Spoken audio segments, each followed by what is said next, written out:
So what is up, guys? Nick here, helping you to master your technology. iPhone 12 versus Pixel 5 speed test. Now I was looking through my backlog of videos and I realized I've never actually done the speed test. Now keep in mind that the iPhone 12 is more of a premium chipset here. This one does have more of a mid-range chipset in the Pixel 5, but it should still be a pretty fun comparison to see how strong is the Pixel 5's performance, because it is well optimized. So let's begin with a boot up test in 3, 2, 1 and see which one can get there first. Now I do expect the iPhone 12 to win this test, but I'm not sure by how much, because we can talk about the processors all day, but in reality, real world use is what matters here.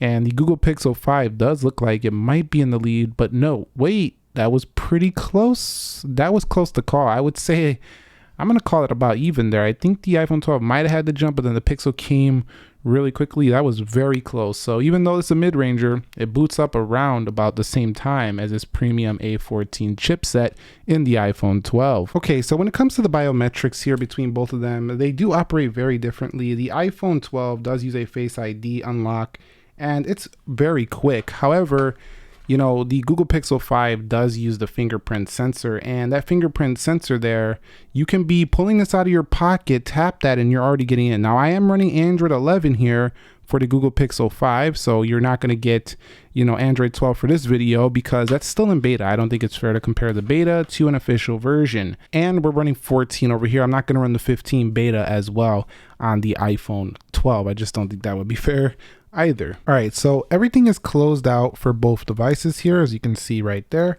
And then over here, let me close everything out. And we're gonna begin with this application test to see which one is quicker. We'll go into Instagram, and you'll see Instagram a little bit faster than the Pixel 5. But going into this page, you'll see the iPhone 12 says, "Shut up, Nick."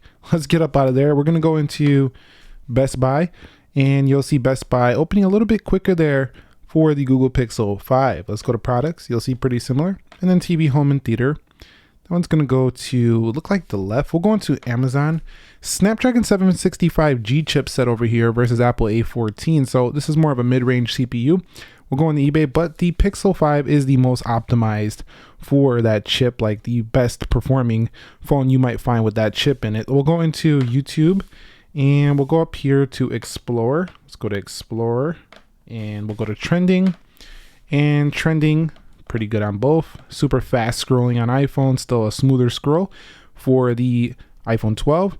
And then you can see over here on the Google Pixel 5, you're going to get more of a smoother 90 Hertz display. So do keep that in mind. Let's go into Starbucks, and you'll see Starbucks does open up first there for the Google Pixel 5. So even though this is a mid-range chip, it does seem to be performing quite well. We'll go over here in the Groupon. That was first there for the Pixel categories.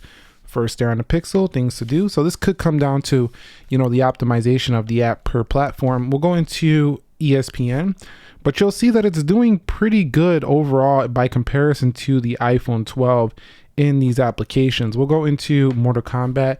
Even though this phone is a much less powerful device according to, the specification sheet, it is definitely doing pretty good. And this might be where it struggles though here a little bit, is in the gaming. However, don't get it twisted. You can definitely still do gaming on the Google Pixel 5, but if you want a faster gaming experience, you're of course going to go with something like the iPhone 12. But this is going to change. I think Google's going to go back with the 6 Pro. They're going to go back to a faster chipset this year, a more premium device. So this is not going to be for long. But if you decide to get the Google Pixel 5 because you want the more compact feel, you can still do most of what you want on that device. We'll go into PUBG Mobile, and I do think the iPhone will take the lead once again here in this department. This is gonna be interesting to see which one can open this up first. So Pixel a little bit ahead here, but will it get to that lobby first? That would be interesting if the Google Pixel 5 can get to that lobby first.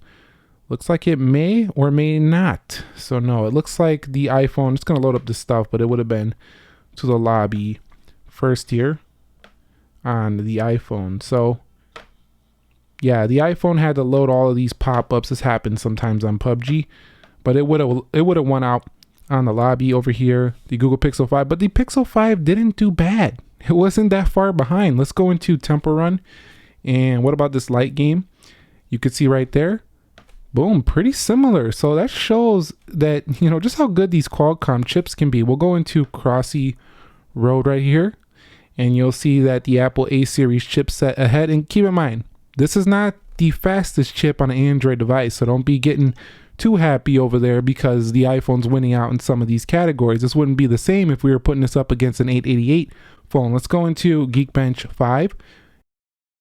You can see Geekbench 5 was ahead there. We'll go back into Geekbench 5 and show you. This is a 6-core CPU right here. It's clocked in at 2.4 gigahertz on the third cluster, 2.21 on the second, and 1.8 gigahertz on the first. But this phone, because they clocked it a little bit lower and it doesn't have the highest end processor, it has some of the best battery life, even though it's a smaller device.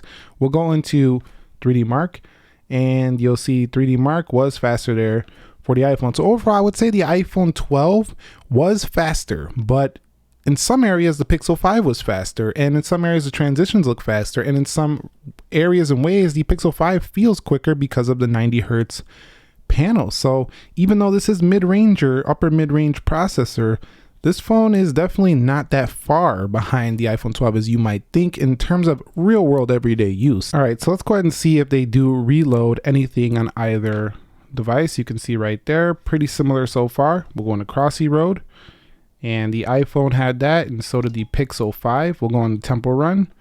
Very good. PUBG Mobile. The Pixel 5 was holding it. We'll go into Mortal Kombat. That was also held on both of them. Very good. We'll go on to ESPN. Very good. Looks like the Pixel 5 might have reloaded that. Had Groupon, Starbucks, YouTube reloaded there for the iPhone. We'll go into eBay. And this is pretty darn good for the Google Pixel 5. Had to reload on the iPhone. It's reloading on the iPhone, not reloading there for the Google Pixel 5 with its 6 gigs of RAM versus this 4 gigs of RAM. And you've seen the Pixel 5 absolutely won that one out. It was holding more applications, whereas the iPhone started reloading, and that could be attributed to this having more RAM on board than this device over here. So that just shows you that RAM can make a difference in the real world. All right, so let's run a quick internet test. We'll start with apple.com here on both. Chrome versus Safari. You can see Safari was a bit quicker there to apple.com. Both are very smooth in the pinch to zoom actions. All right, so we're going to type in Google Store up here. We'll hit go, and you'll see Safari is slightly quicker. We'll go to Google Store, 3, 2, 1. And you'll see a little bit faster there for the Pixel. So Apple loaded their site quicker.